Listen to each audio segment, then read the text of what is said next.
안녕하세요. 저는 우리네 어머니들처럼 그저 자식 바라보고 살아온 올해 71살 된 여자입니다. 다행히 시집살이 당초살이는 안 했는데 우리 남편 사고로 가고 나서부터 고생문이 열려서 마음고생 몸고생은 못지않게 했습니다.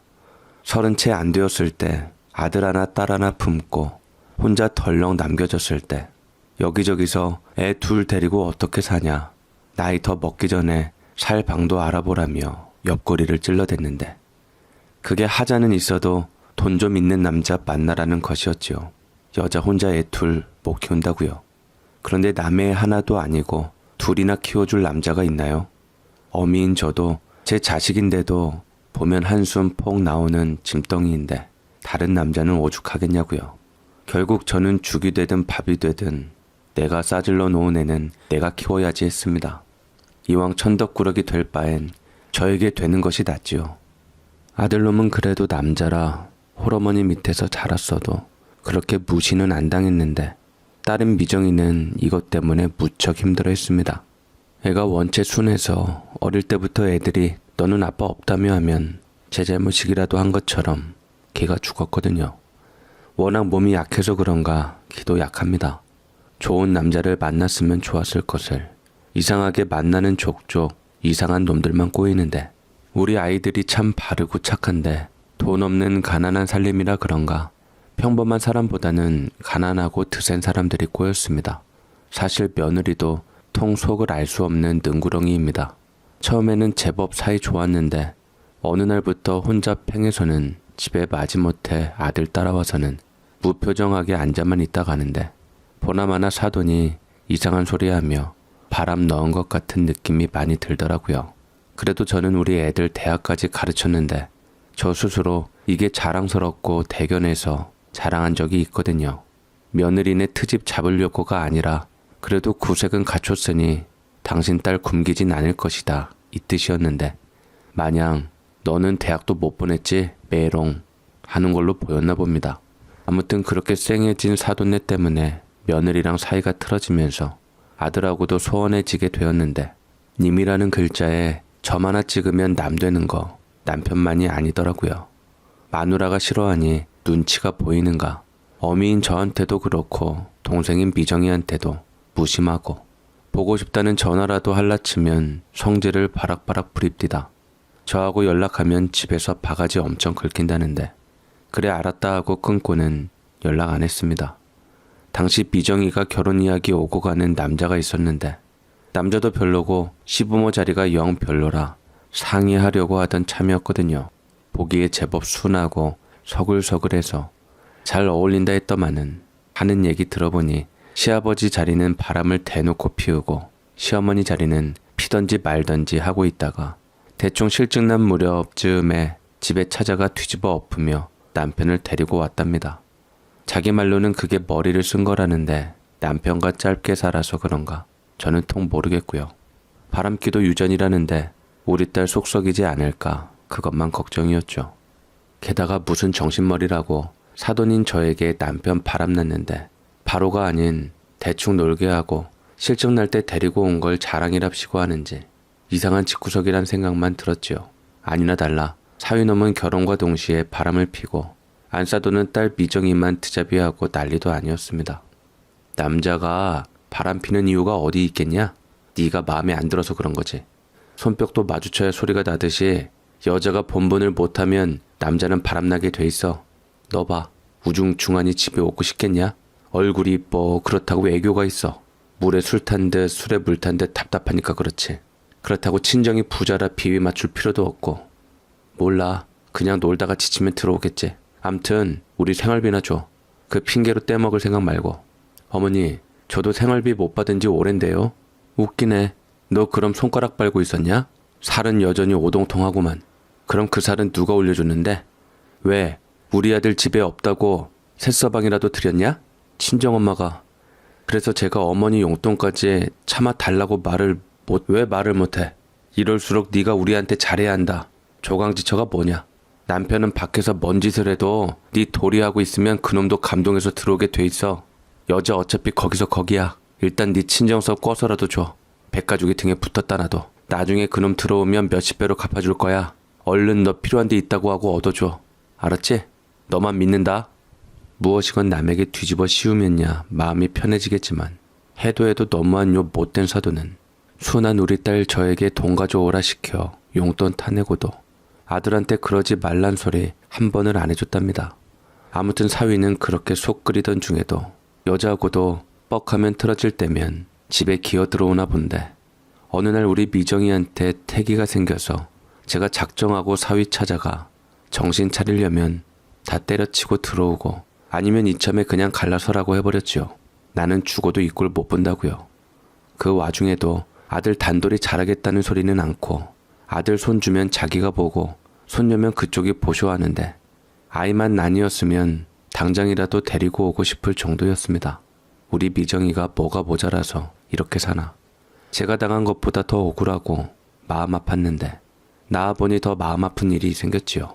엄마가 행복하지 않아서 그런가 아이가 장래하다가 애가 영 맥을 못 추고 얌전하기만 해서 좀 이상하다는 생각은 하고 있었는데 그 어린 게 괜시리 코피가 나질 않나 희마리 하나 없이 백지장처럼 허해지더니 백혈병이랍니다.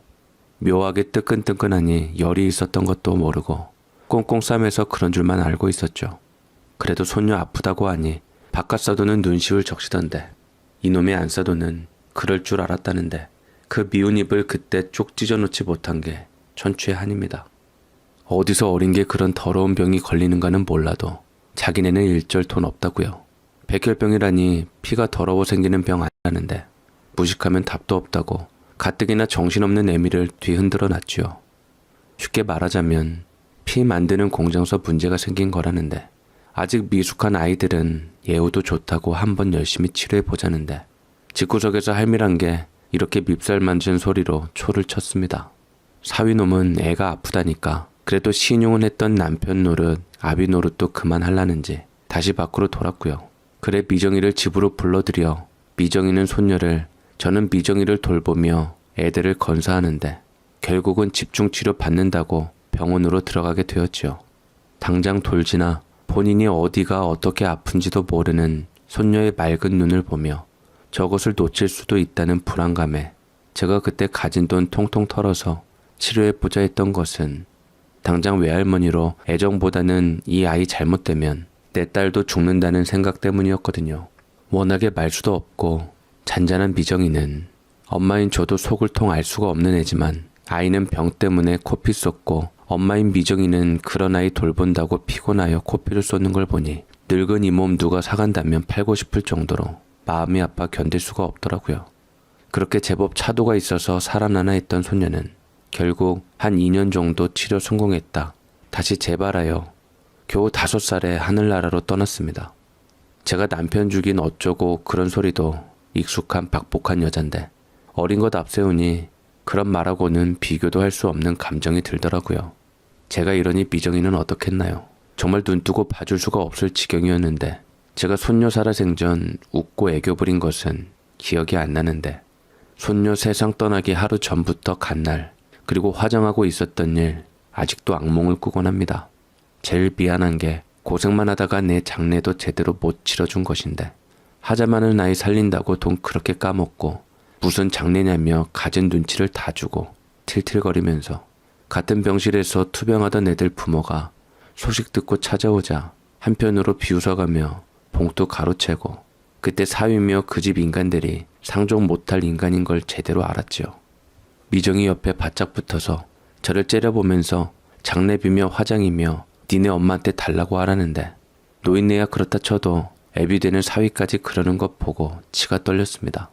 우리 손녀 아프단 소리 듣자마자 쌩하니 밖으로 돌며 가슴 아프다는 핑계대며 병원도 안 찾아오더니 아이 저렇게 되고 장례 치르는데도 눈물 한 방울 하나 없는 게 황망하고 슬퍼서가 아니라 다른 곳에 정신 팔고 있어서 그런 듯이 전화기 붙들고 눈치 살살 보며 떼빼기 일수였거든요. 그런 놈이 돈돈하니 유구무원의 짐승만도 못한 집구석이구나 싶었습니다. 서운할 것도 없어요. 어차피 시작부터 글러먹은 애였나. 그렇게 돈 까먹고 결국 병 도져서 갈 아이면 지금 털고 가준 게 차라리 다행인 겁니다. 그나저나 애 갖고 몸 관리를 대체 어떻게 한 거랍니까? 맨 라면만 먹고 과자나 먹으니 건강한 애를 못 낳지. 그러게 옛말 하나도 틀린 거 없나 봐요. 뿌린 대로 거둔다고. 지가 앱에서 식사 잘 챙기고 좋은 생각하고 그러면 애도 이렇게 안 됐어요. 다른 사람도 아니고 사돈이 그런 말 하니 웃기네요. 막말로 우리 미정이니까 그 마당에 안 놓치고 낳았지 보통 여자 같았으면 못 거두었을 겁니다. 시아버지며 남편은 밖으로 돌아 시어머니는 부끄러운 줄도 모르고 그래도 집으로 기어 들어오잖냐. 그게 남자의 특권이다 하고 앉았고 어쩜 손녀 아프다는데 처음부터 끝까지 돈 도네요. 망할 할망구. 그러고는 내 딸이 배에 품고 잘못해서 그래? 조동아리라고 나불대면 끝인 줄 아나. 아닌 말로 이 여자 저 여자하고 노는 사위놈 때문에 천사 같은 애가 피가 안 만들어지는 게지. 뭐요? 말이면 단 줄 아나. 그러는 댁은 애한테 좋았겠어? 당신이 재수가 없으니 남편 잡아먹고 손녀 잡아먹은 거 아니야? 아들 손자의 건강한 애로 새로 낳으면 될걸. 꼴에 애 살린답시고 돈 들이부었다더만 이제는 나를 잡네? 진작 포기하고 다른 애 새로 낳아서 봐. 지금 웃고 있지. 정이란 정은 다 주고 이제 애 횡하니 떠나니 생사람 잡고 있네. 망할 것이. 에라이 그게 할미가 할 소리요? 내 이 꼴 안 보려고 가더라도 내가 먼저 가야지 했구만. 기어이 입으로 똥 싸는 소리를 듣는구만. 이봐요. 알라면 똑똑히 알아요. 우리 남편은 당신처럼 너갱이 빼놓은 사람이 치여서 갔어요. 나 때문이 아니라 당신처럼 뭣도 모르는 게 운전한다고 앞만 보고 설치면서 뒤는 안 보고 후진하던 것한테 치여서 갔다고. 그리고 다른 애 낳으면 됐다? 이미 낳아놓은 애를 돈 들어간다고 얼른 내다버리고 새로 낳으란 말이야? 그것도 시댁이며 남편이 온전해야 말이지. 말 한마디를 이쁘게 하느니. 어미는 당장 뒷일이 어찌되건 나을 수밖에 없는 거야. 그게 모성애야. 이 무식하고 본데없는 늙은이야. 나이살을 그냥 떡국 먹는 걸로 아나보네. 나쁜 인간이. 그렇지. 내가 며느리 저거 순하네 어쩌네 해도 음흉하니 정이 안 가는데 다 이유가 있는 거야. 그래 그런 마음으로 품었구만. 우리한테 이거 봐라 하고. 이제야 본색을 알겠구만. 야, 저애 죽었기에 망정이지 살았으면 아주 우리 집에 두고두고 악감정 갖고 복수당할 뻔했잖아. 니나 나나 틀린 것 없어 이거사.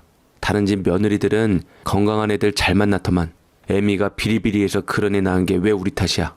그래 이제 와서 돈 날리니까 속이 쓰리냐 이것들아. 내 아들은 아주 건강하거든. 애 낳으려면 언제든 낳고 키우는 걸 뭘 혼자 하는 것처럼 유세야. 남의 집 손녀 잡아먹고서 어디서 고개 빳빳이 쳐들고 외할머니란 게. 그래봤자 쟤 우리 애고 우리 손이야. 속이 쓰려도 우리 속이 더 쓰리다고. 다 뜻이 있어서 포기하라 한 건데 말 안 듣고선 이제 와서 딴소리 찍찍하고 있어. 엄마 그만해요. 나 안 그래도 정신 사나워. 오야 미안하다. 내가 참으려고 하다가도 면상에 하는 짓 보니까 참을 수가 없어서. 뭘 참을 수가 없어? 안 참으면 어쩔 건데 니들이. 어쩔 건데. 해봐. 해보라고. 미정이 너도 그러는 거 아니다. 생전 큰소리 한 번 없이 고분고분하더니 아까 나보고 인사도 않더라. 그래 아픈 애 죽은 게 내 탓이냐? 면을 확 바꾸네. 소름 끼쳐. 그래 원래 이런 종자였어. 그러니 지 자식 보내버리지. 그래 포기하란 애 살려내서 두고두고 한편 먹으려고 했던 모양이지. 어쩌냐? 기어이 죽어서 속 쓰리겠다 야. 저나 미정이는 우리 외손녀 죽고 악에 바칠 충분한 이유가 있지만 저 집 식구들은 관심도 없고 혹시나 돈 달랄까봐 연락 한 통 없더니 왜 이렇게 나오는지 이해할 수가 없었습니다.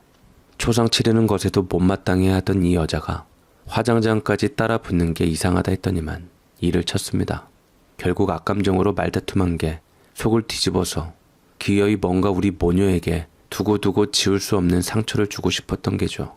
화장을 하러 갈 때 작은 관이며 전광판에 띄워진 우리의 나이에 거기 있던 다른 유족들도 애그그하며 숙연해지는데 무슨 생각을 하는지 도끼 어린 표정에도 어린애라 금방 끝나는 모양이라며 다른 이들이 혀를 차니 조금 잠잠하더라고요. 아무리 독해도 사람이면 그럴 수밖에 없죠. 그런데 이후 작은 상자에 담아서 우리 미정이가 안으면 우니까 그걸 보고 눈이 또 셀쭉해지더니 어디로 갈 거냐고 묻더라고요. 당시에는 납골당이라는 것도 별로 없던 때라 저도 생각 중이어서 모르겠다. 당분간 제 어미하고 같이 지내다 우리 남편 산소에 같이 묻어주려고 한다고 하니 이 도른 여자가 갑자기 미정이 품에서 유골함을 뺐더니 손녀 유골이 된 나무함을 열어서 뒤집어 활활 털며 바람에 날려버렸습니다. 순식간에 일어난 일에 상상도 못한 일에 그렇게 손녀 유골을 바람에 날려버린 심어를 보던 미정이는 그 자리에서 주저앉아 버렸고요. 저는 얼른 달려들어서 유골함을 뺏었지만 남은 게 하나 없었습니다. 제가 눈이 뒤집혀서 미정이 심호 멱살을 잡고 비명을 질렀는데 이 모진 여편네는 눈 하나 깜짝을 안 하고 기세등등하더라고요. 이게 미쳤나? 어떻게 이런 짓을 할 수가 있어, 이 도른고사. 이 천벌을 받을. 한번 죽으면 끝이요. 이미 죽어서 죄된 것을 뭘 끌어안고 살다가 묻어준다고 해요. 걔는 진작에 없는 거예요. 이미 이 세상에 없는 껍데기 갖다가 돈 처바르면서 장례 치르고 화장하면 됐지. 뭘 그렇게 뒤끝을 길게 가져요. 꼬락서니 보니 이제 2년이고 3년이고 물고 빨라나 본데. 미정아, 네 복에 다매라고 성하겠냐? 이참에 그냥 갈라서고 네 아들 놔줘라. 나야말로 내 딸 네 자식 놈하고 더 살릴 생각 없어. 이 노망난 거사. 대체 왜 우리의 유고를 날리냐고. 네가 무슨 자격으로. 어쩌면 이렇게 모질고 독할 수가 있어. 네 새끼야? 여자애라니까 콧방귀 뀌고 아프다니까 돈 없다고 딱 자르고 장장 3년을 한 번도 들여다보지도 않던 것이 무슨 자격으로 유고를 날려? 오늘 그냥 너 죽고 나 죽자. 내가 오늘 끝장을 볼란다. 징글징글하네 인간. 이미 죽은 거 껴안고서 딴 말할까 그래. 눈치챘겠지만 우리 아들 따로 좋아하는 여자 있나 본데 이젠 서로 제 갈 길 가야지. 괜시리 얘 잃었다고 울컥해서 다시 들러붙을까봐 너도 그냥 다 잊고 시작하라고 내가 처리했다. 잿가루야, 별거 아니야. 뭘 친정 아버지 산소에 갖다 묻고 그래? 일생 빌빌하며 돈만 발라먹은 거. 저는 이 노망난 할망구에게 달려들어 귀싸대기를 때리며 머리채를 잡고 뒹굴었네요. 어찌 사람 탈을 쓰고 이럴 수가 있는가 믿겨지지가 않아서 아글아글 쓰며 미정이 시어머니였던 화상을 때리다 그래도 분이 안 풀려 이로 어깨 쭉지를 물었는데 아픔과 비명을 질러댔는데 자식 잃은 어미의 그 유골까지 날려버린 내 딸만큼이야 아프겠습니까? 제가 그냥 이 여편네 물어 죽이고 따라갈 생각으로 문 위에 힘을 더 주었더니 살겠다고 제 이맛박을 주먹으로 치더니 발발 기어서 사위놈한테 기어서 가는데 그놈도 놀랐는지 아니면 상상 불가 행동을 해서 그런지 부축도 않고 멍하니 내려다봅디다. 아무리 정이 없었어도 지 자식이라 마음이 좋지 못했을 테죠. 밉지만 끝까지 인간도리는 벗어나지 않고 바로 저와 미정이한테 이럴 줄 모르고 따라 나선 거라며 미안하다 하는데 애초에 그런 소리 들을 필요도 없는 사이죠. 이혼장이나 준비하고 네가 양심껏 미정이 살 길 도모해야 할 것이다 하니 알겠습니다 합디다. 우리 미정이는 당장 힘이 풀려서 바로 못 움직여서 빨리 사라져 버리라고 호통을 쳐서 보내버리고 저는 미정이와 같이 혹시라도 근처 바닥에 우리 손녀 흔적이 있나 손으로 쓸어봤지만 건지질 못하고 부지불식간에 그렇게 영영 흔적도 없이 우리 손녀 마지막 품고 마음 정리할 유골 날리고 터벅터벅 집으로 왔습니다. 치떨리는 애미의 만행을 다 보아서 그런가 사위가 집 내놓고 지 돈 통통 털어 쥐어주며 미안하다고 합디다. 그나마 지난 6년 중에 제일 인간적이고 남편다운 행동이었지요. 우리 미정이는 한동안 방황을 했습니다. 물론 저 역시도요. 마지막까지 먼지 취급당한 손녀가 불쌍하고 가련해서 밥 먹다가도 하늘에 빌고 새벽일 나가는 중에 버스 안에서도 똥 싸다가도 하늘에 그 할망구 천벌 내려달라고 빌었습니다. 우리 손녀 다음 생엔 부디 건강한 몸으로 사랑받는 집에서 태어나게 해달라고 빌고 또 빌었지요. 혹시라도 우리 미정이 생에 짝이 있다면 하루빨리 만나게 해주십사 빌던 어느 날 애가 같은 병에 걸려서 완치된 엄마 중 하나가 소식을 늦게 들었다며 연락을 해왔다고 만나러 나갈 때 저는 하늘에 감사를 했지요. 그래도 아주 세상을 등지지 않았구나 하고요. 맥없이 숨만 쉬던 애가 그 아이 보려고 움직일 힘이 남은 것이 그저 감사했습니다. 그렇게 남에게 기어이 아이 유골까지 잃게 된 이야기를 털어놓으며 아픔을 남과 나누기 시작한 미정이는 사정을 들은 사람들이 혼자 두면 일낸다고 걱정하며 불러내는 통에 바쁘게 지냈습니다. 참으로 고마운 사람들이었지요. 미정이도 애가 착해서 비록 자기 애는 세상을 떴어도 같이 투병하던 아이가 완치되어 맑게 자라는 것을 보고 대리만족을 하며 즐거워했으니 죽은 손녀가 어떻게든 지 엄마 살리려고 하는갑다 슬픔 속에서도 안심을 하였지요. 그러다 이런 애처로운 미정이에게 마음을 둔 남자가 생겼답니다. 같은 병실에서 투병하던 아이 외삼촌인데 나이 꽤 들어 늦장가 가서 가정을 꾸렸는데 아이 엄마가 돈 잘 버는 남편 고마운 줄 모르고 사치하더니 결국 돈 보고 꼬인 남자들하고 놀아나다 들켰답니다. 똥낀 놈이 성낸다고 돈이 다냐 어쩌냐 하면서 적반하장으로 굴어서 핏덩이 아이 두고 이혼하고 이 사람이 아이 돌보는 사람 두고 혼자 키웠다는데 죽다 살아난 외조카 보러 왔다가 미정이 보고 이런저런 사정 이야기 듣고 좋게 보았나 봅니다. 애널리스트인가 뭔가 증권가에서 뼈가 굵은 사람이라 자산가들 투자 전문으로 하면서 연봉만 20억이라는데 미정이한테 자료 수집 도와달라 하면서 안면 트고 지내더니 애하고 같이 밥도 먹고 놀러 다니다가 2년 반 만에 살림을 합쳤답니다. 당시 아이 초등학교 1학년에 만나 3학년 때 결혼을 했는데 남의 아이인데도 미정이와 분위기가 비슷합디다. 동글동글하고 볼이 통통하니 다들 친 모녀로 안다는데 미정이가 이 아이를 어찌 대했을까 안 봐도 뻔했지요. 저도 손녀가 살아오기라도 한 듯이 아이를 꼭 안고 이제 내가 외할머니다 잘 부탁한다 인사하며 눈물이 찔끔 났습니다. 돈 잘 버는 사위는 집도 호화찬란 번쩍번쩍한데도 제법 인간적입니다. 예전에 잘난 맛을 살았는데 이제는 돈 주고도 못 살 게 뭔지 알게 됐다는데 바쁜 와중에도 안부 전화 넣고 저에게도 참 잘합니다. 이젠 일 다니지 말라면서 저한테도 카드를 지워주는데 다달이 500씩 채워지는 화수분 통장 체크카드였죠. 이렇게 미정이가 시집 잘 가니 아들하고 며느리가 그제야 아는 척하고 저한테 들러붙는데 미정이 딸 아프단 소리에 연락 끊었던 애들이라 저는 애들에게 일절 콩고물 없습니다. 오히려 사위 딸을 챙기면 챙겼죠. 저번에는 요것들이 명절에 모처럼 와서 미정이 생각한답시고 애 낳으라고 하던데 미정이는 본인도 사람이라 나중에 자기 마음이 어떻게 변할지 몰라서 아이 안 낳을 생각이라고 하거든요. 물론 이런 마음을 먹게 된 데에는 전 시모의 그 말 때문도 있습니다. 우리 미정이에게 하자가 있어서 손녀가 그런 병에 걸렸다는 말요. 전 그냥 미정이 하는 대로 따를 생각이라 그러든지 말든지 상관 안 합니다. 사위도 물론 자손 생기면 좋겠지만 이미 별꼴 다 본 사람이라 당연히 두려움이 있을 거라 두 사람 결정에 따를 뿐이죠.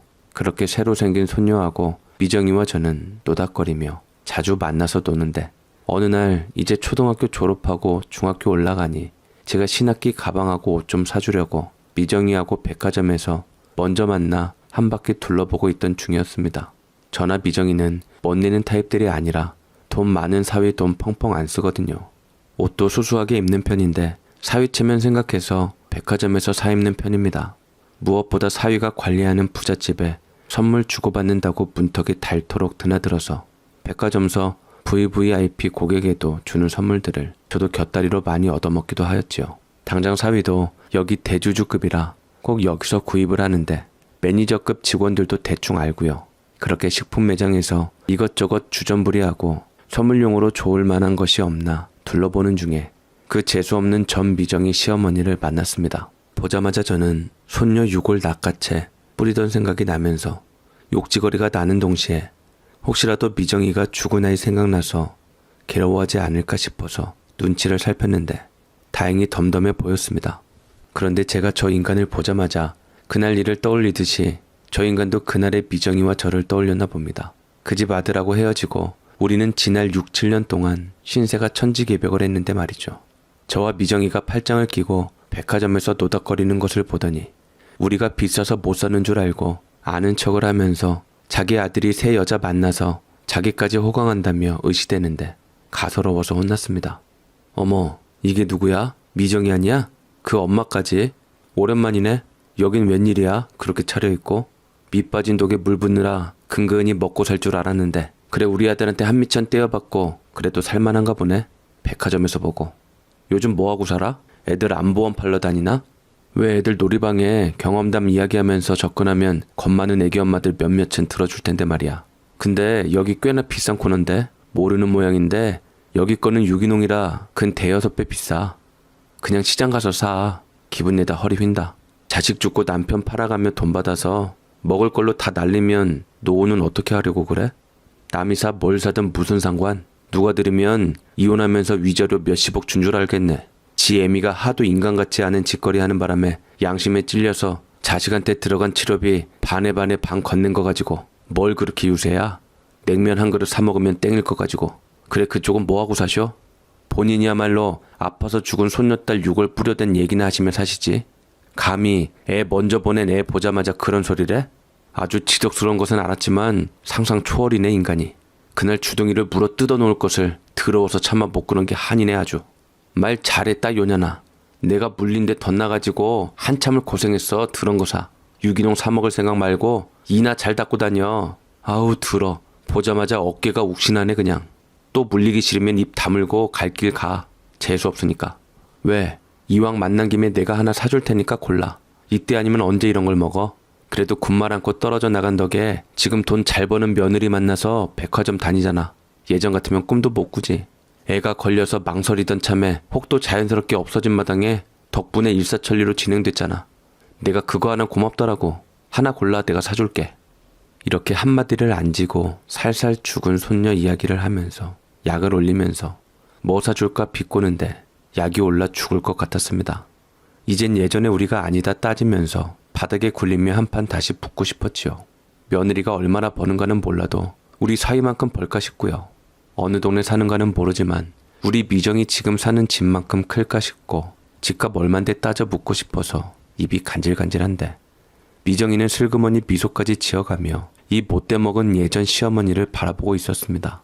저는 당장 딸이 슬퍼 보이지 않는 것만으로 다행이라 입을 다물고 일단 진정을 하였는데 이 여자를 보는 내내 악착같이 달려들어 미정이 뿌리치고 손녀 유골 없애고 애 핑계로 둘러붙지 말고 그냥 헤어져라 했던 지난 기억이 떠올라서 이가 부득부득 갈리고 손이 간질간질하였습니다. 그런데 세상에 미정이가 살살 이걸 받아치는데 아니에요. 오히려 제가 사드려야죠. 고르세요. 덕분에 잿가루인 딸 있고 내 인생 살게 해준 고마운 분인데 생각해보니 우리 애 친정아버지 묘소에 데려다 놓는 것도 그랬어요.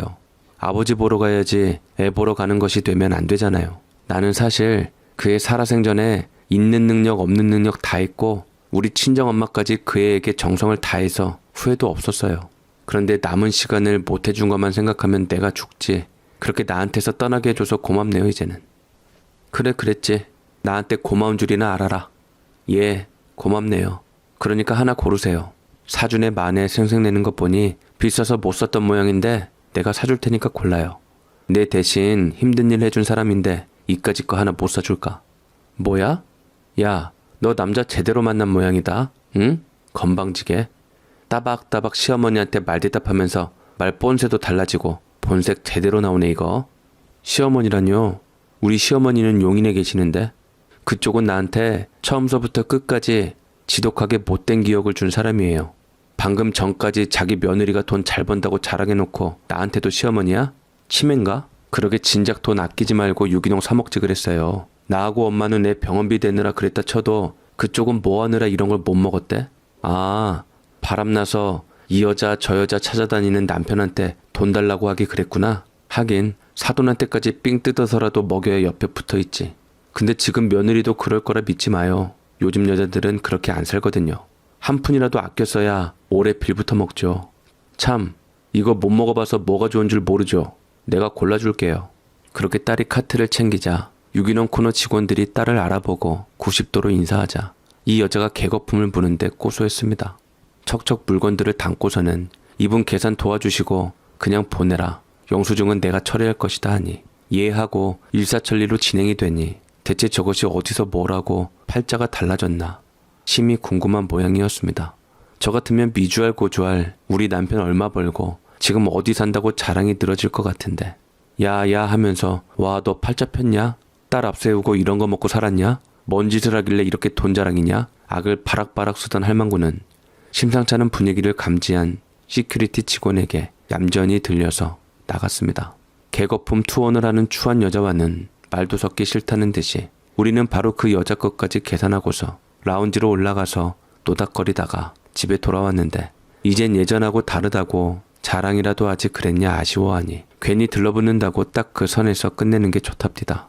하도 얄팍한 인간이라 사실대로 말하면 이제 죽고 없는 애 팔아대며 접근할 거라고요. 미정이는 지금 우리 손녀 이야기는 뻥끗도 않고 끝까지 지켰는데 그 더러운 입으로 혹시라도 저주할까봐 그랬다네요. 저는 죽은 손녀가 우리 미정이에게 지금 손녀를 인도해 준 것 같은 게 딱 그 나이 엄마 복 없는 지금 손녀에게 미정이가 안성맞춤인 듯이 이야기만 듣고도 괴로워했다던 지금 사위는 아빠 복 없는 죽은 손녀가 바라던 아버지 상이었거든요. 미정이는 자기가 나약해서 처음 아이를 놓쳤지만 이제는 안 놓치겠다며 변했습니다. 이젠 병실도 아니니 더 강해지고 독해져서 저런 것들이 얼씬도 못하게 할 거고 지금 남편에게 어울리는 사모님이 되겠다고 합니다. 그래서 저도 이젠 머리 잡고 땅바닥 안 뒹굴고 사람도 안 물고 안 싸우려고 책도 보고 미정에 따라 사모님 실습 열심히 하고 있는데 되려나 모르겠습니다. 기품 있는 할머니가 되어 우리 손녀 누가 괴롭힌다 하면 그 애들 데려가서 여기서부터 저기까지 다 주세요 하려고 돈도 모으고 있는데 자식 앞세운 부모에게 죽은 자식으로 공격하던 그 노인네는 예외라 언제 미정이 없을 때 마주치면 안 봐주려고 이갈고 있으니 영원히 안 만나길 바랄 뿐입니다. 제 이야기 들어주셔서 고맙습니다.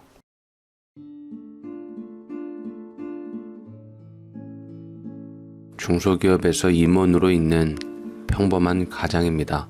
제 직계 가족은 미술관을 운영하는 고결하고 너무 잘나신 아내, 그리고 절 닮아 그래도 심성은 무던한 아들 하나 이렇게 살고 있습니다. 제 고향에는 아버지가 계세요. 어머니는 암으로 돌아가셨는데 너무 오래 병을 앓았다는 것만 말씀드리고 어머니 병간호하느라 아버지 힘드셨던 거 생각하니 너무 가슴이 아파서 못 적겠습니다. 네, 제가 언급했듯 어머니 병간호 우리 아버지가 다 하셨어요.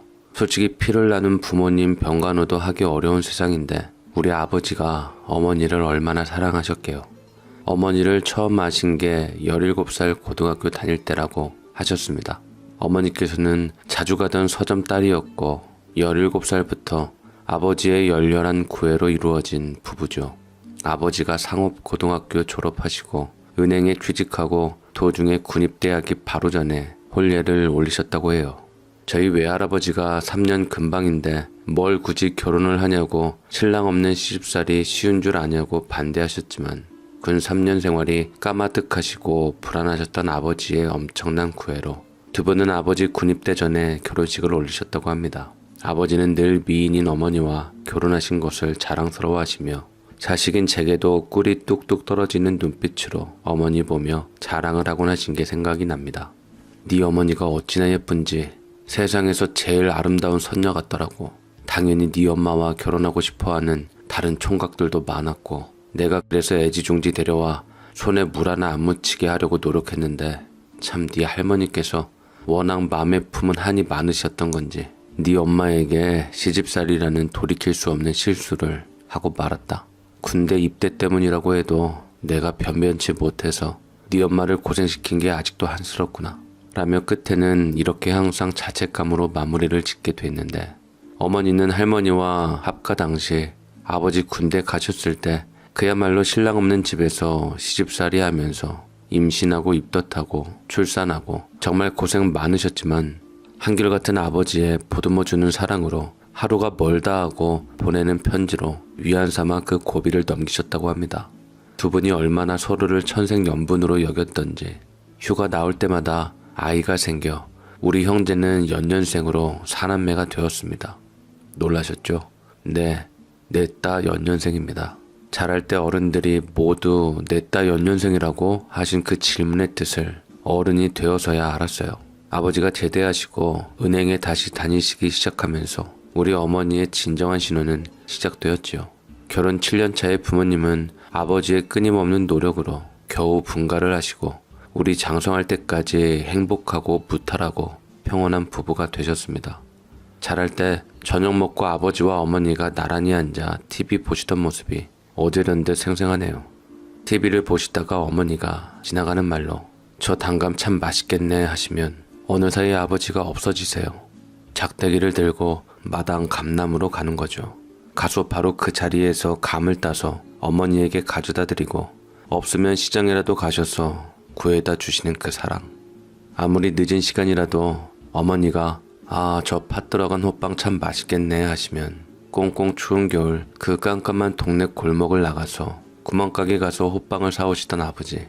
자식들 사랑 이상으로 서로를 아껴주시는 부모님이 우리 사남매는 좋았고 평생 부모님을 존경하는 마음으로 다들 사랑하게 되었습니다.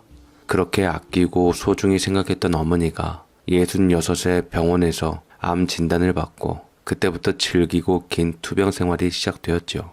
항암할 때 병동에서는 우리 부모님은 유명했어요. 남편이 옆에서 모든 치닥거리 다 하는 이 시대의 순애보라고요. 김병에 효자 없다라고. 도리어 우리 형제들은 바쁘고 제 식구 핑계로 모두 다가 낮아빠졌는데 우리 아버지는 끝까지 어머니 옆에서 헌신하셨습니다. 그렇지만 긴 항암과 투병 아버지의 피눈물 나는 노력에도 불구하고 어머니는 5년 만에 세상을 떠나셨어요. 칠순잔치도 못 해드리고 가셨는데 빈소에서의 우리 아버지 모습을 잊을 수가 없습니다. 차라리 한스럽게 통곡이라도 했으면 덜 안쓰러웠을 텐데 그 앞에서 입을 꾹 다물고 눈물 한 방울 안 흘리셨지요. 그 깊디 깊은 슬픔을 어떻게 표현하실지 몰라 아버지는 못내 속으로 고통스러움이 전해져 왔습니다. 이제 나는 살아갈 이유를 잃었다. 다를 때 왔지만 같이 가기로 했는데 내가 용기가 없어 그럴 수가 없는 게 마음이 너무나 아프구나. 네 엄마가 많이 추울 텐데 내가 곁에 있어줘야 할 텐데 아내에게 더 잘해주지 못하고 지켜주지 못한 게 참 슬프다. 라고 넋두리를 하셨는데 저희 사남매 그런 아버지가 행여나 위험해 보여 돌아가며 곁에서 지키고 아버지가 어머니를 지켰듯 안정을 찾을 때까지 이번엔 저희가 지켰습니다. 어머니가 바라는 바도 저희 뜻과 마찬가지일 테니까요. 그렇게 삶의 끈을 붙잡고 겨우 안정을 찾은 우리 아버지의 홀로 생활은 시작되었습니다. 가는 날까지 자식들에게 짐되고 싶지 않으시다는 아버지의 생활은 정신 바짝 차리시며 타의 모범이 되게 규칙적이셨어요. 새벽에 일어나면 찬물 세수, 뒷동산에 있는 약수터 다녀오기, 마당 빗질, 그렇게 시작되는 하루 일과는 한 치의 오차도 없이 365일 돌고 돌았지요. 건강하셨다는 말씀입니다. 주말 농장을 분양받아 소소하게 직접 야채들도 손수 키우셨는데 아버지가 그걸 수확한 후 음식을 만들어주는 것을 먹으면 별 5개짜리 특급 뷔페도 안 부러울 정도였죠.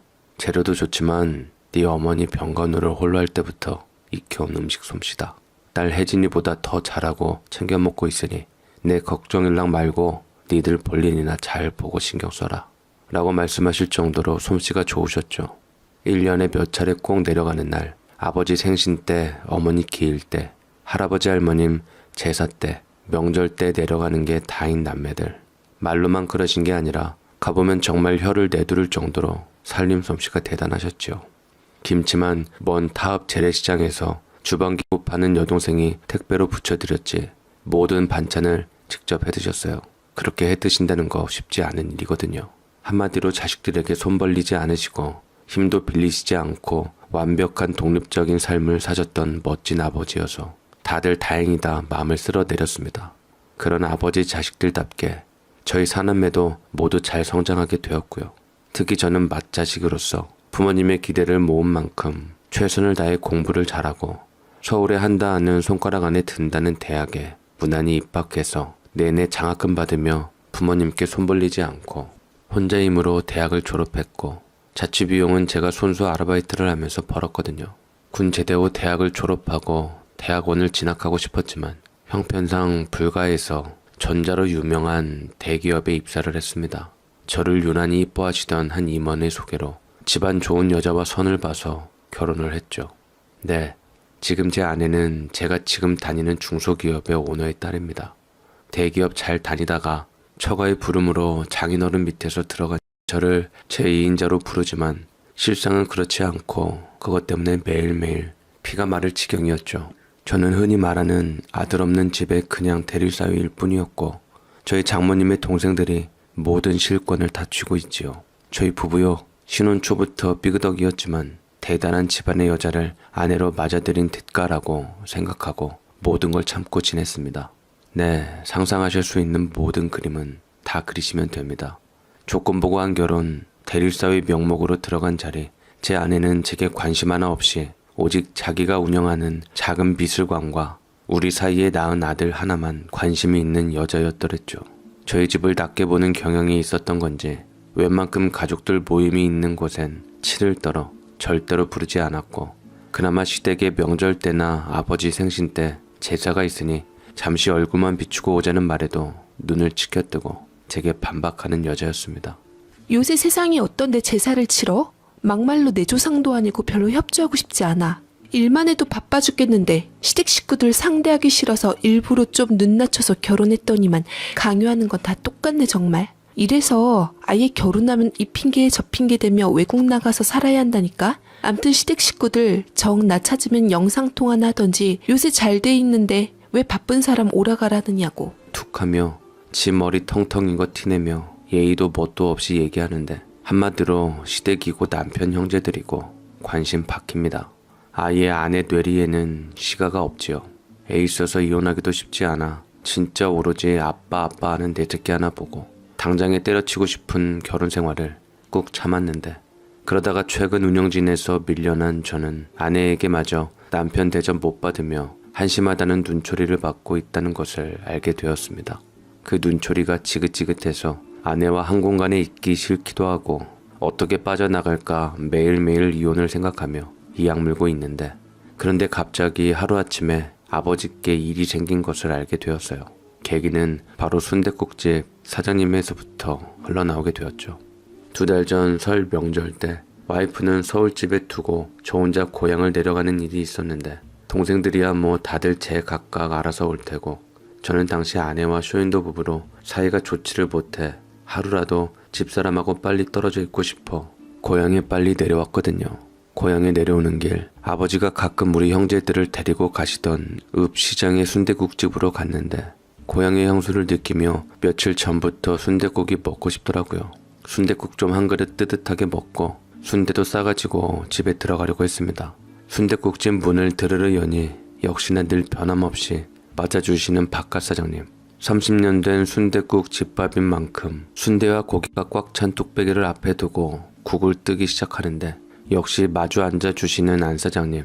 반가워서 이런저런 안부를 묻기 시작하는 말씀의 시작은 늘 이렇지요.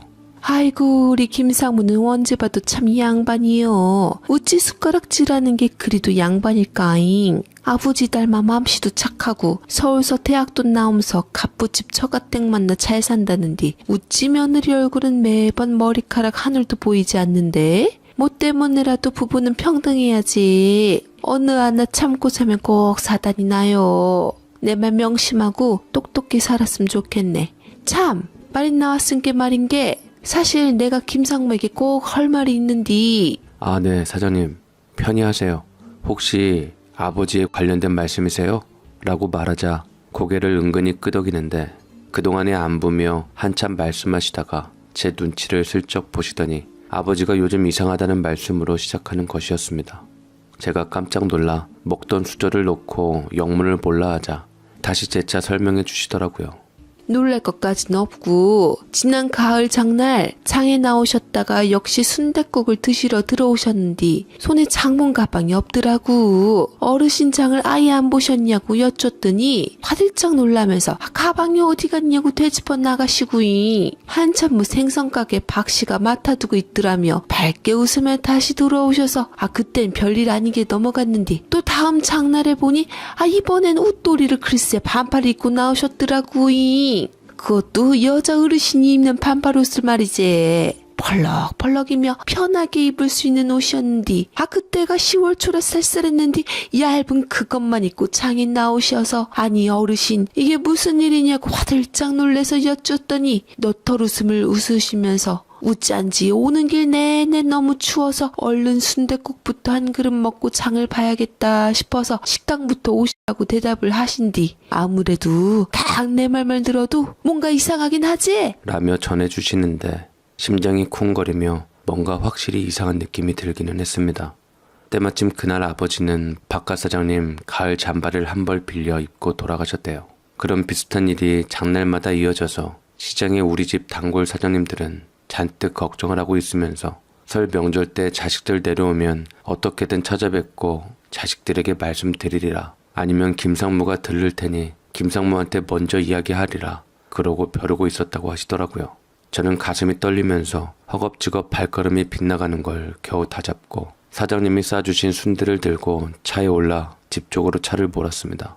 머릿속이 빙빙 도는 것 같았지만 뭐 흔하게 어른들에게 일어나는 그런 가벼운 증상 중에 하나이리라 마음을 다독이고 저기 멀리 보이는 태어난 내 고향집 어머니 돌아가시기 전에 새로 지어 일대에서 제일 폼나게 보이는 내 생가가 보이니 목에서 울컥 뭐가 올라오는 것 같았습니다. 그때 제 심정은 내 아버지에 대한 걱정보다 오늘 아침 내가 고향에 내려가는 줄 뻔히 알면서도 친구들하고 실내 골프 연습장에서 연습하기로 했다며 잘 다녀오시란 말 한마디 없이 쌩안이 나가던 아내의 주황빛 바지가 머리에 떠오르면서 세상 사는 게 오직 서러운 뿐이구나 하는 생각이 들어 목구멍이 뜨거웠습니다.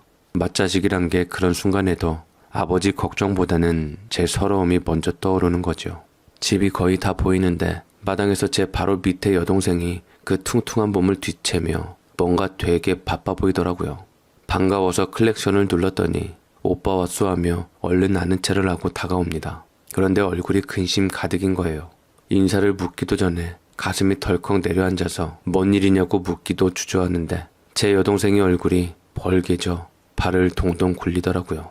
기가 막혀 죽겠어. 아니, 아버지가 세탁기를 돌리기 전에 락스를 빨래통 속에 잔뜩 넣어서 빨래가 엉망이 되었더라고. 세제와 락스를 착각해서 세제를 넣는다는 게 온통 락스를 넣어서 범벅이 되었단 말이야. 그것도 거의 한 통을 다 부었는지 락스 냄새가 지독해서 나 어지러워 잠깐 나왔잖아. 빨래 다 망가졌고 아버지는 방에서 난감한 표정으로 앉아 계시는데 아우 내가 진짜 아버지 때문에 아주 속을 끓는다니까? 라고 얘기를 하는데 여동생의 말을 들으니 아버지의 걱정이 좀 더 들어서 얼른 아버지를 보았는데 단번에 저를 알아보시고 이것저것 물어보니 다행히 대답은 다 하셔서 마음을 쓸었더랬죠.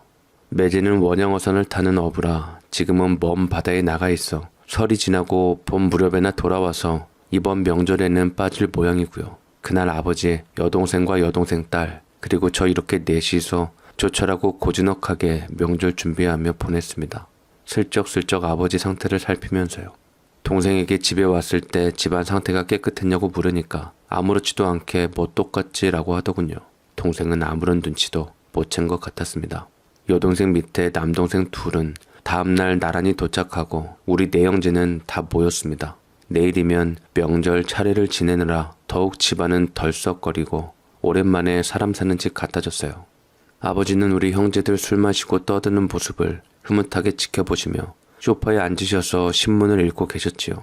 저는 이 평화로움에 흠뻑 젖어서 아버지에 대한 일을 까맣게 잊고 동생들과 술잔을 여럿 기울였습니다. 안주거리가 많으니까 술이 더 맛나더군요. 그런데 갑자기 막내의 딸이 할아버지, 신문 읽고 계신 거 맞으세요? 괜히 폼 잡으시는 거죠? 신문 거꾸로 들고 계시잖아요. 아무것도 모르는 형제들과 특히 틈만 나면 구석에 앉아서 카톡을 하는지 폰만 하던 재수씨는 시댁과의 허물없는 그 태도 그대로 크게 폭소를 퍼뜨리면서 우라버님 걸리셨네. 괜찮아요. 신문 좀 거꾸로 읽으면 어때요? 그렇게 읽는 것도 뇌 활동에 좋다고 하더라고요. 하며 맞받아치는 겁니다. 아버지는 겸언쩍은 얼굴로 어설프게 어쩔 줄 모르고 미소를 지으셨는데 참 씁쓸해 보였던 것을 그날 식구들 아무도 눈치를 못 채고 있었지요. 그날 늦게까지 마시고 술이 얼큰하게 취해서 아버지 방으로 들어갔습니다. 아버지 옆에서 자려고요. 불도 안 켜고 그대로 그 상태로 옷을 소리 없이 벗고 아버지 옆에 이미 받은 이부자리 속으로 들어가 골아 떨어졌습니다. 다음날 아침 일어나 보니 아버지 자리는 이미 이부자리가 말끔히 개어있고 아버지는 마당에 나가 계시더군요. 저는 일어나 앉다가 깜짝 놀랐습니다. 아니, 제가 글쎄 어머니 생전에 입으시던 파자마를 입고 있는 겁니다. 저는 잘 때 아래는 마지막 얇은 바지 하나만 입고 자는 게 평생 버릇인 사람입니다. 아무리 취했다기로서니 제가 파자마를 굳이 꺼내 입을 사람이 아니거든요. 그리고 어머니 옷은 이미 다 정리해버린 후였는데 이 파자마가 남아있었다니 이게 무슨 일인가 싶어서 아버지께 여쭈었더니만 아버지께서는 정작 왜 그런지 모른다며 별말 없이 딴청을 하시고는 제가 벗어놓은 파자마를 다시 곱게 접어 장롱 깊숙이 안에 넣어 놓으셨습니다. 아무튼 전 그 얘기를 형제들한테는 입을 다물고 아버지만 내내 주시하게 되었어요. 명절 차례를 지내고 집 뒷채 선산에 올라가 절도 올리고 우리 형제들은 앞서거니 뒤서거니 하며 집 마당에서 차를 뺐을 때까지 보았는데 또 괜찮으신 것 같더라고요. 불안한 마음이었지만 저는 이미 집에서 나오기 전에 아버지께 다음 주 주말에 다시 내려오겠다고 넌지시 말씀을 드린 상태였으니 안 좋은 마음을 겨우 다잡고 차를 빼고 국도에 들어서자마자 동생들에게 차례차례 전화를 했습니다. 인근 휴게소에서 만나자고 했죠. 영문을 모르는 애들은 모두 빨리 가야 한다며 진작 집에서 말하지 뭐 하는 거냐며 투덜거리는 전화를 해왔지만 아랑곳하지 않았어요. 휴게소에 모인 우리 형제들을 확인한 후에야 저는 깊이 한숨을 쉬고 모든 걸 이야기했습니다. 다른 특별한 뾰족한 수가 없더라도 의논이라도 하고 싶었고 제 마음에 이 가눌 길 없는 우울함과 슬픔이라도 잠재우고 싶었어요. 뭐? 아버지한테 그런 일이 있었다고? 왜 그걸 이제야 말해? 참, 아버지 평소와 달라지신 거 잘 못 느꼈는데 형이 뭔가 착각한 거 아니야? 그러고 보니까 빨래하다가 락스 나온 것도 그렇고 순댓국집 사장님 말씀도 그렇고 뭔가 아버지 상태가 좀 이상하긴 한 것 같았어. 일단 병원은 한번 모셔가 보는 게 좋을 것 같긴 한데 누가 모셔가지? 난 시간이 안 돼서 말이야. 누군 시간 되냐? 다들 식구 건수하느라 바쁘지. 형, 너무 걱정하지 마. 아버지 별일 아닐 거야. 연세가 되시면 다들 겪을 수 있는 건망증일 수도 있고 아버지 우리한테 여태 실망시켜 주신 적 한 번도 없으시잖아. 일단 그렇게 믿자. 이렇듯 다들 처음에는 아버지 상태를 놓고 모두가 놀란 상태이고 우리 아버지 이제 어쩌면 좋으냐 병원에 모셔 가봐야 할 것 같은데 생각하는 그건 아니겠지 하며 좌불안석이었지만 딴에는 행여나 정신없는 아버지 누구한테 떠맡기기라도 할까봐 우왕좌왕거리며 다들 설왕설래 흥분하는 놈부터 도대체 무슨 업무 볼 게 설날에도 있는지 열심히 카톡을 하며 별것이 아니라고 넘기려는 재수씨. 다들 열심히 말을 보탰지만 어떤 동생 하나 자기가 모시고 병원을 가보겠다는 놈 하나 없더군요. 섭섭했습니다. 네, 저도 이런 말 할 자격이 없는 맏자식이지만 정말 너무 섭섭하더군요.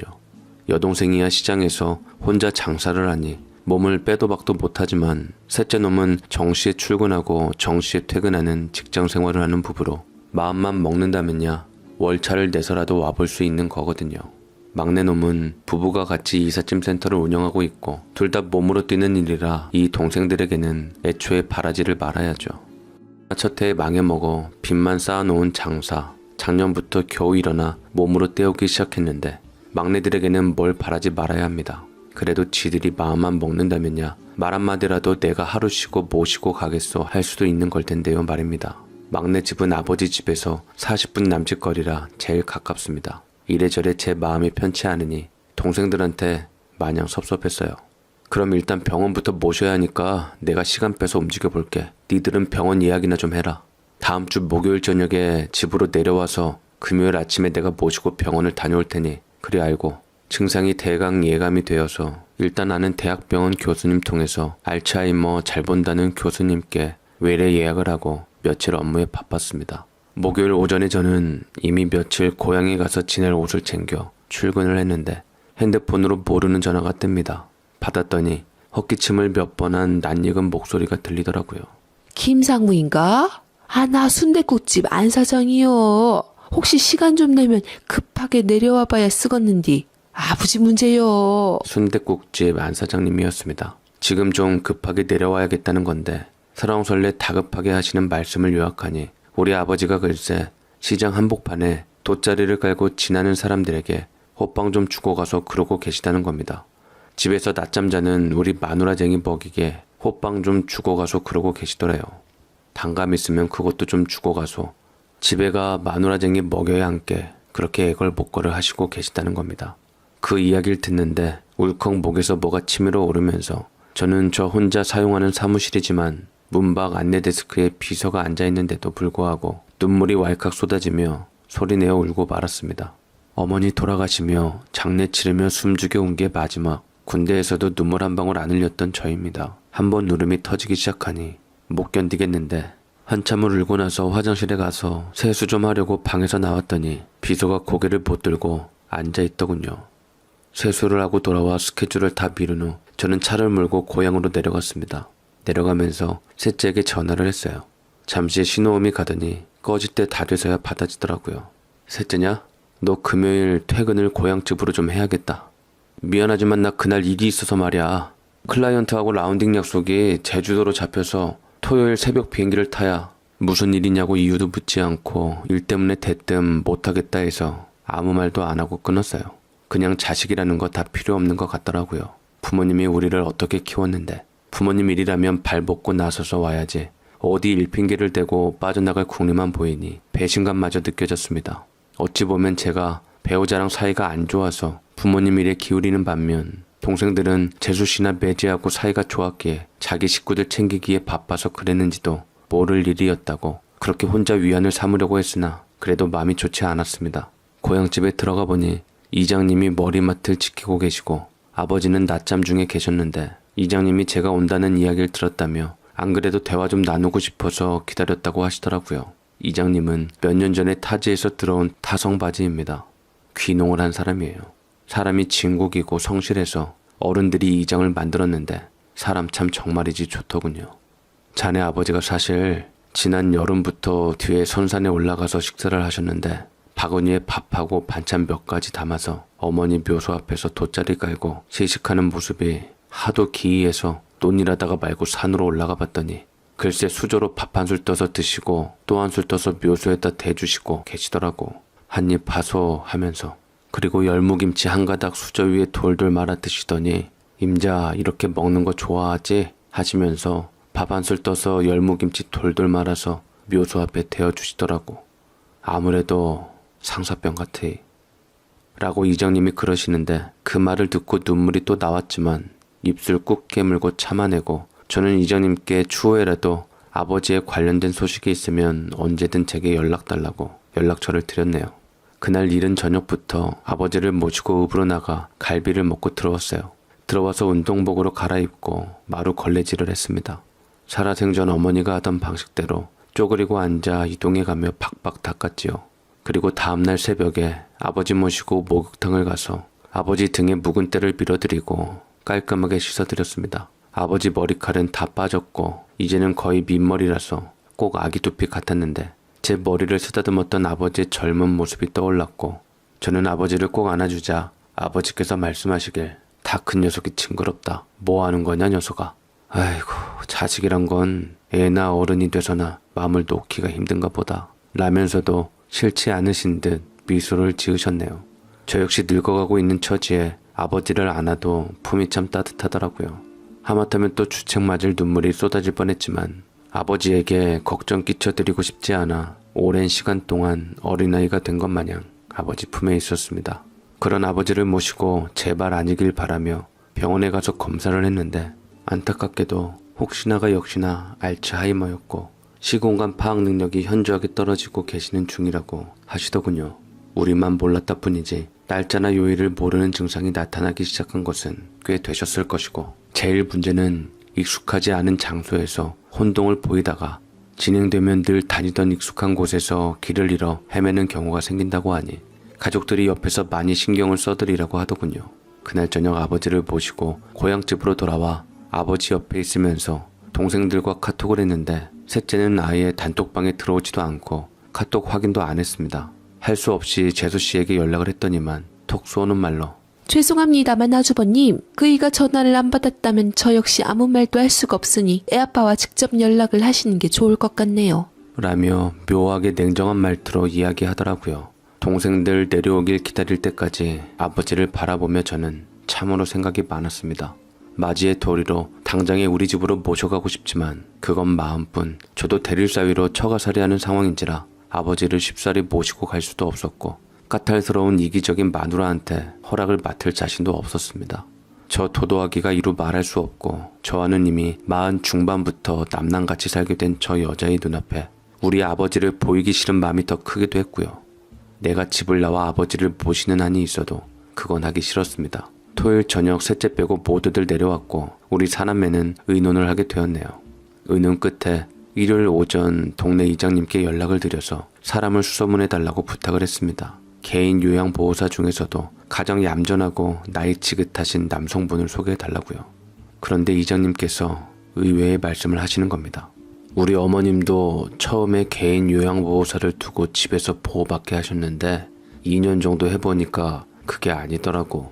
어머님이 단지 몸이 불편하시고 정신이 맑으시면 요양보호사는 괜찮은데 그 반대면 좀 불안해서 요양보호사분과의 마찰이 다른 어르신들과도 같이 생활하시는 요양원보다 개인 가정에서가 더 문제가 많고 마찰도 작고 말 못할 사연이 여러 가지가 생긴다고 하더라고 라면서 알려주는데 그 몇 가지 이유를 이야기 들었지만 이건 순전히 우리들과 이장님의 주관적인 판단일 수도 있어 여기에는 안 적겠습니다. 우선은 아버지의 짐을 쌌습니다. 요양원을 알아보더라도 저희 집 인근 요양원으로 해야 할 것 같았고 우선은 당장의 아버지를 혼자 두고 올 수가 없었습니다.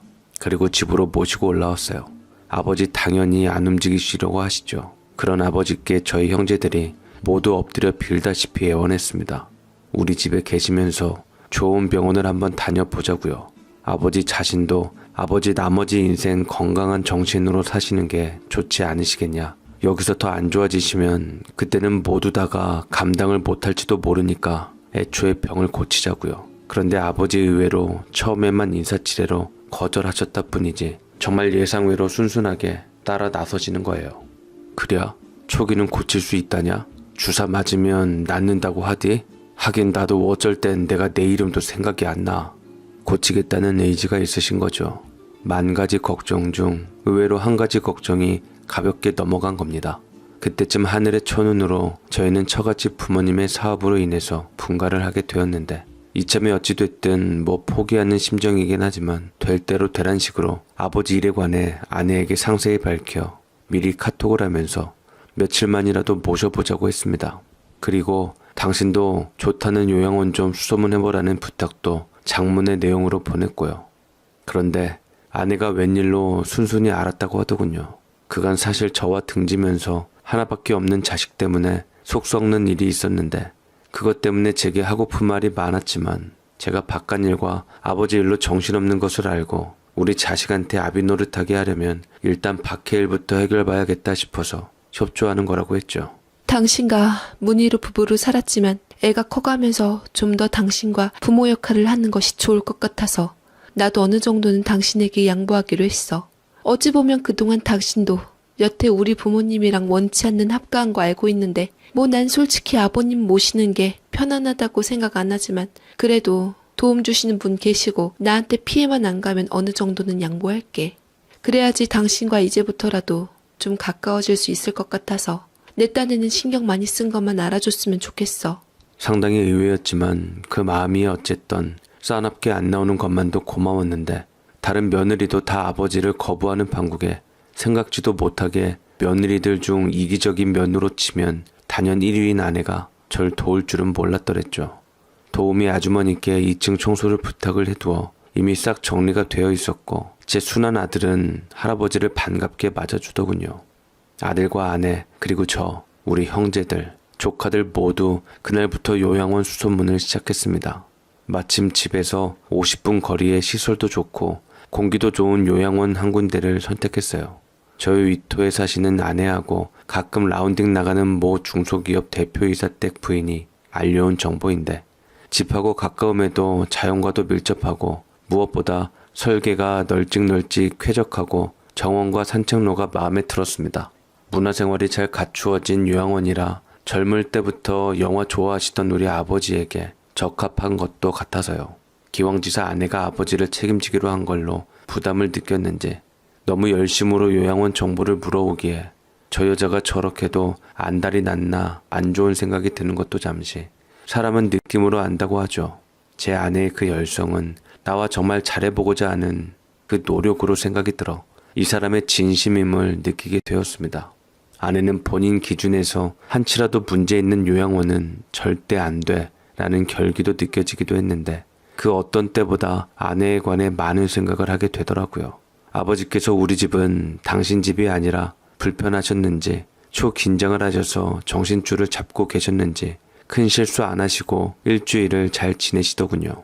다만 한 가지, 우리 아버지는 평생을 된장찌개 아니면 된장으로 가늘한 국만 국인 줄 아시고 사신 양반인데 아내는 집안에 한국 양념 냄새 배기는 걸 극히 싫어하는 사람이라 집에서 김치찌개나 된장찌개, 탕류 이런 거 전혀 못하게 하거든요. 한국 양념 최소한으로 들어가는 한식 요리, 아버지가 와 계신 동안 아내가 도우미님께 요구하는 거였습니다. 우리 아버지 마늘 쪽파 대파 생강 젓갈류 듬뿍듬뿍 쳐서 버무린 겉절이를 좋아하시는 양반이 된장 없으면 식사 안 하시는 양반이 이틀은 잘 견디시더니 사흘째 되는 날 드디어 혼자서 아파트 단지 건너에 있는 식당에 가셔서 찌개를 사드시고 오셨어요. 그날 아버지가 없어진 줄 알고 우리 모두 다 얼마나 혼비백산했는지 모릅니다. 핸드폰을 두고 나가셨거든요. 목걸이 인식표를 해드린다는 걸 집에서 계시는 양반인데 뭐 별일이 있으려고 안심했던 게 큰 실수로 이어질 뻔했습니다. 아내는 그 다음날 오전에 도우미 아주머니 출근하길 기다렸다가 출근을 하더군요. 양념해서 겉절이도 하고 된장찌개도 하고 아버님께 잡숫고 싶은 거 여쭈어서 세반찬 7가지 정도 만들어 달라고 부탁을 하는 걸 넥타이 매며 들었습니다. 그날 아침에 넥타이가 유난히 잘 매어졌어요. 요양원을 결정하기까지 총 열흘 정도가 걸렸는데 출근하고 외부 미팅 때나 비즈니스 골프 약속 때나 그리고 이른 퇴근으로 여기저기 미리 점 찍어둔 요양원을 둘러본 결과입니다. 그 일주간 아버지 모시고 2번 병원을 다녀왔는데 아버지 자신은 충분히 고칠 수 있는 병이라고 확신하시는 것 같았습니다. 참으로 이상하게도 뭘 믿고 저렇게 자신감이 있으신 건가 어이도 없었지만 아버지가 비관적으로 판단하시는 것보다는 10배는 나은 기분이기도 했어요. 아버지가 서울에 오신 지 닷새째 되는 날 저는 드디어 화를 표했습니다. 셋째가 너무 괘씸해서 참을 수가 없었거든요. 카톡을 봤는데 봤으면 아버지가 요양원을 가기 위해서 우리 집에 와 계신 것을 알 텐데 부부가 똑같이 모른 척을 하는 겁니다. 평생 이기적이다는 말을 듣고 산 우리 아내보다도 모두 못했습니다. 닷새째 되는 날 저는 속으로 겨우 화를 삭힌 후 출근길에 저희가 이사온 새로운 아파트에서 멀지 않은 셋째 사는 아파트에 찾아갔습니다. 차를 대기시켜 놓고 내려오라 했더니 순순히 내려오더군요. 차 안에서 이야기를 나누는데 애가 그 얼마 안 되는 사이 까칠한 얼굴로 회사를 그만두게 되어 정신이 없었다네요.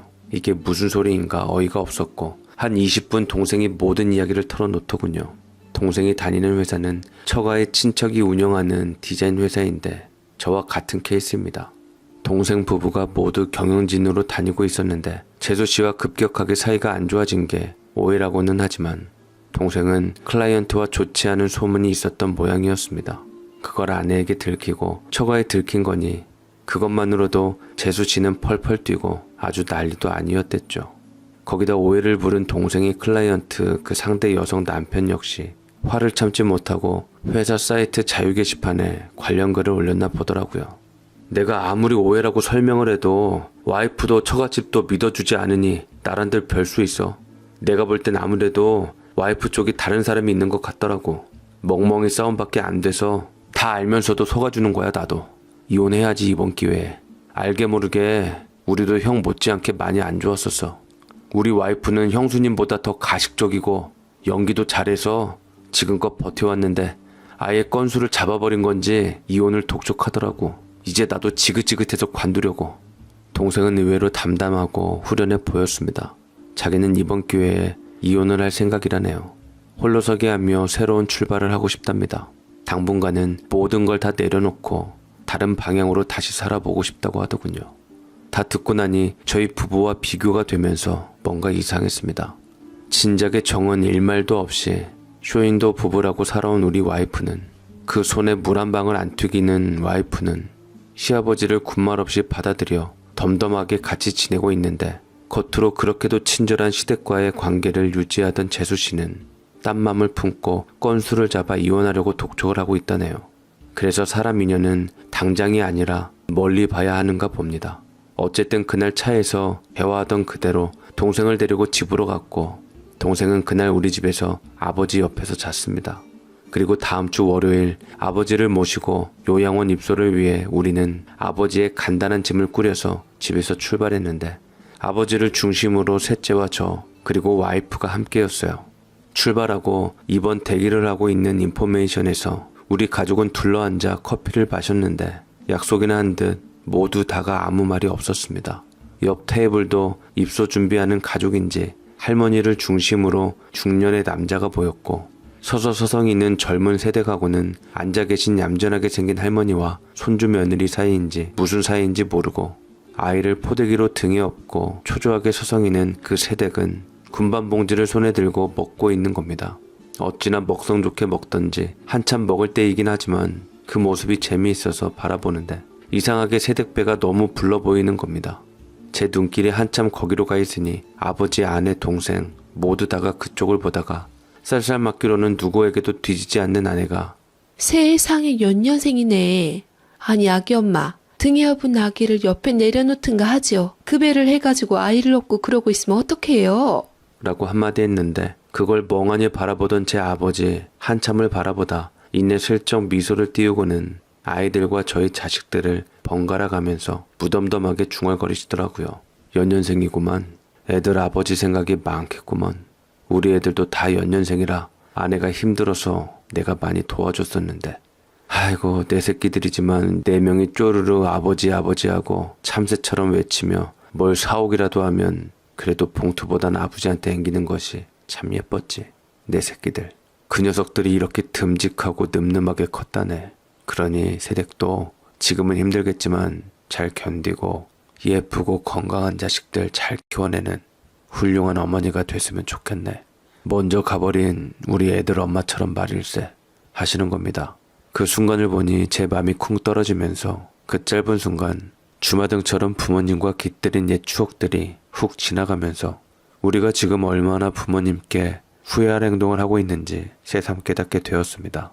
연년생으로 자랐던 2명이 빠진 셋째와 전 얼핏 눈가가 뜨겁더니 점점 뜨거워지는 것 같아 고개를 돌린다는 게 서로의 얼굴을 보게 되었어요. 누가 뭐라 그럴 것도 없이 눈시울이 붉어졌고 아내는 이런 저와 셋째 동생을 보면서 씁쓸하게 아버지를 보고는 나지막히 말했습니다. 저 시집간 그해 겨울 설날 내려갔을 때 기억나세요? 저 군밤 좋아할 것 같다고 그 밤 내내 아궁이에 군밤 구워주셨지요? 제 배를 밤으로 다 채우게 해주셨던 거 기억나세요? 그땐 그 퍽퍽한 군밤이 목매어 마음에 안 들었었는데 지금 아버님 모습을 보니 목매어서 마음에 안 드네요. 저 일하는데 집안 행사가 많아 시부모님이 불편하고 신경 쓰였던 것은 사실이에요. 남편이 부모님이랍시고 감싸면 더 반발심 나고 싫더라고요. 그치만 내 아들이 크는 것을 지켜보면서 새삼 부모의 마음을 이해할 수 있게 되었고 지금 우리가 부모님께 한 모든 행동들이 우리 아들에겐 거울이 될 수 있겠구나라는 생각이 들어서 우리 아들을 위해서 저는 다시금 남편과 시댁을 택한 거예요. 라고 말하는데 갑자기 동생이 자리에서 일어나더니 아버지 짐을 몽땅 들고 아버지 집에 가져고 손을 이끌며 아무 말도 없이 눈물을 쓱 닦아버리고는 다시 차에다 모시며 같은 길로 되돌아갈 생각인 것 같았습니다. 여태까지 제일 아버지 모시는 것에 대해 비협조적이었던 셋째의 돌발 행동에 아내와 저는 눈이 휘둥그레졌습니다.